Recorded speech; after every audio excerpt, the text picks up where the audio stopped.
September 13th, 1942.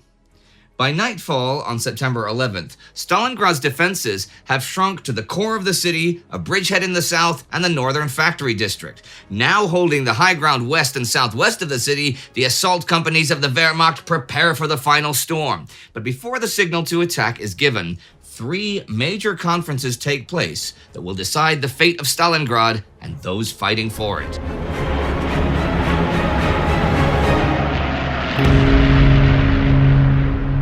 I'm Indy Neidell. This is another regular episode for this week of the war that I'm just throwing in because the stuff I want to talk about today would make the episode on Saturday way too long. Anyhow, by noon on September 12th, General Friedrich Paulus, commander of the German Sixth Army, has landed at Vinnitsa in occupied Ukraine. A staff car takes him directly to one of the most heavily guarded places in the world, Werwolf, Adolf Hitler's headquarters. Upon arrival, Paulus is immediately ushered into the conference room of Hitler's command bunker, where Hitler, Maximilian von Weiss, the commander of Army Group B, and Franz Halder, chief of staff of Army High Command, await him. After the daily situation report, Hitler turns to the pressing matter at hand, the attack on Stalingrad. Halder confidently estimates they need around 10 days or so to seize the city and 14 additional days to secure it and regroup. The earliest day to end the assault should be October 1st. While Weiss generally agrees, Paulus, however, does not. Really. The battles for the Don River Bend and the recent fighting in Stalingrad's suburbs have sobered him. Hitler's constantly changing plans and new directives have wasted supplies and precious campaigning time, and with the stubborn Soviet resistance so far, Paulus is pretty uncertain about the coming urban battle. What are the Soviets going to do? Will they just collapse, put up a defiant stand, or even launch a renewed counterattack? So far, German reconnaissance planes have not spotted any large formations to the east. So maybe they can take Stalingrad in one fell swoop. Heck, if the assault penetrates deeply into the city's defenses over the coming days, they might indeed take Stalingrad before the Soviets have a chance to react.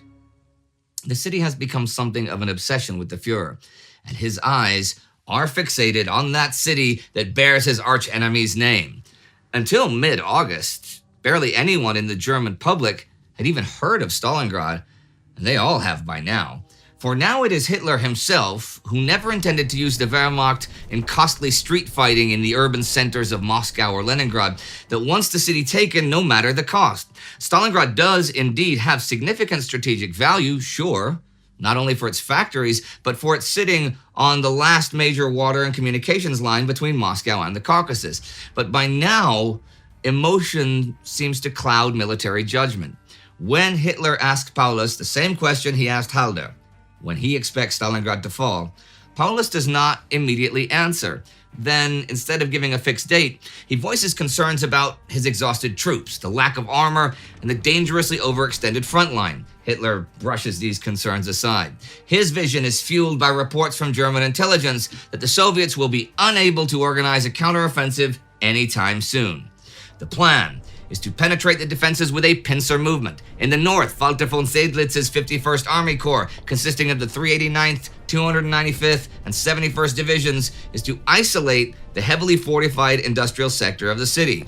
In the south, 4th Army Corps is busy tying down the Soviet 64th Army along the bridgehead west of Beketovka. The Romanian 6th Corps is spread out further south along the lake region to guard the flanks against the Soviet 57th Army. No matter how they shift their forces, there are simply just not sufficient reserves to rush the attack. So with the 14th Panzer Division tied down at Beketovka, Hitler decides to shift the rest of the 48th Panzer Corps from 4th Panzer Army to Paulus's 6th Army and orders the attack on the city to begin in the early morning hours of September 13th, today. At the same time plans are finalized at Werwolf, Soviet commander Georgy Chuikov arrives at Joseph Stalin's headquarters in the Kremlin. The mood of this conference is somber. The attempts to pierce the German 14th Panzer Corps with a combined assault by the 1st Guards Army, the 24th Army, and the 66th Army have failed. By now, the front is just 6 kilometers away from the northern factory district and no more than 2 kilometers west of Stalingrad's city center. 2. In fact, Reports from the front indicate the fall of the city might be just days away. The question Stalin asks his deputy commander-in-chief is simply, how do we avert disaster? Much like with the Germans, to the Soviets, Stalingrad has become more than just its military value. By now, the fight for the city embodies the Union's struggle for survival. They must not lose one of the birthplaces of the Bolshevik Revolution. Zhukov, whose command saved Moscow last year, is convinced they can still turn the situation to their advantage. Really, he is. If they keep tying down the Wehrmacht in a fight for the city, they will neutralize its maneuverability advantage, which means very little between bombed-out houses and cratered streets where advances are measured by blocks and not by tens or dozens of kilometers. However, Chuikov emphasizes that this can only be a temporary solution. Other than just halting the German advance, there is little point to attritional fighting beyond that. To turn the tables once and for all, the Red Army will need to mount a large-scale counteroffensive and liquidate the Axis corridor between the Volga and Don rivers. Soviet reconnaissance has indicated that the overextended German flanks might be vulnerable to a series of strategic assaults, and probing attacks have found weak points in the sectors controlled by the Wehrmacht's allies.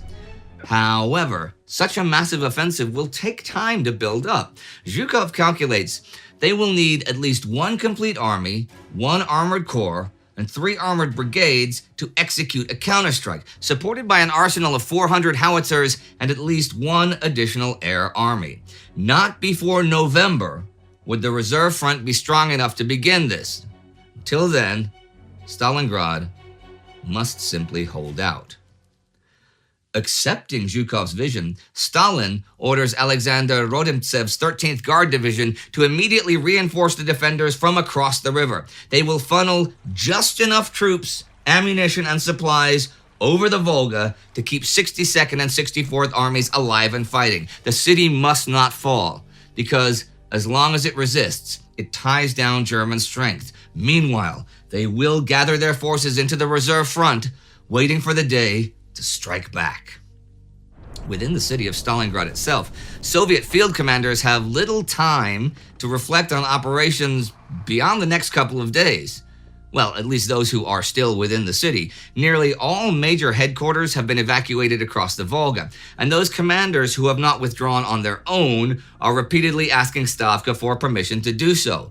By the 10th, the remnants of the 62nd Army are engaged in a fighting retreat, threatened with being cut off from the 64th when the German 29th Motorized Division broke through to the Volga at Kuporosnoye, as we saw a couple days ago.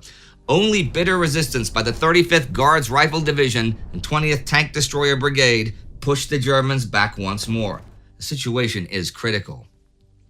From within the tunnel system underneath the Tsaritsa Gorge, Commissar Nikita Khrushchev can feel the German artillery shells coming closer. His immediate task is to find a replacement commander for the 62nd Army. In the evening hours of the 12th, he summons his remaining commanders to a joint military council, taking a car after dark out of sight of the German bombers who fly unchallenged up to 1,000 sorties a day.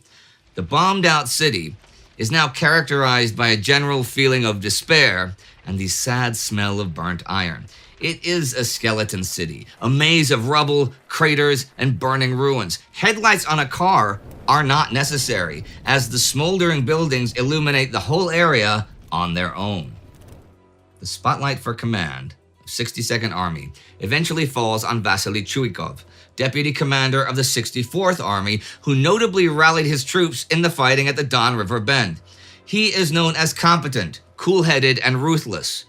Perhaps just the kind of commander Stalingrad needs. When Khrushchev asks Chuikov his opinion on how to defend the city, Chuikov answers, "There is little wiggle room for interpretation in Stalin's orders. Stalingrad is not to be given up, period.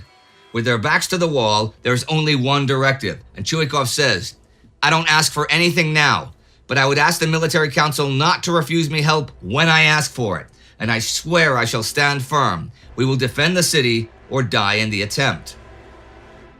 Satisfied by the answer, the council announces Chuikov as the new commander of the 62nd Army and basically the defense of Stalingrad itself. At once, Chuikov moves to his new headquarters at the Mamayev Kurgan, an ancient Tartar burial mound. There, he meets with Kuzma Gurov, the grim-faced commissar of the 62nd, and with his new chief of staff, Nikolai Krylov. Chuikov orders Gurov to make sure that every Volga crossing is controlled by NKVD security troops. Blocking detachments will keep men from retreating without orders or wandering the city. Deserters, defeatists, and cowardists will face execution. They will motivate the men through an equal amount of patriotic fervor and fear. They will encourage, embarrass, and threaten to punish anyone without mercy, regardless of rank. The fighting will be ruthless, and their enemies deserve no mercy and no quarter. Their job is to kill the fascist beast and to avenge the rape of the motherland. With his chief of staff, Chuikov discusses the defenses. Krylov served at Odessa and Sevastopol and knows a thing or two about mounting a dogged but desperate defense.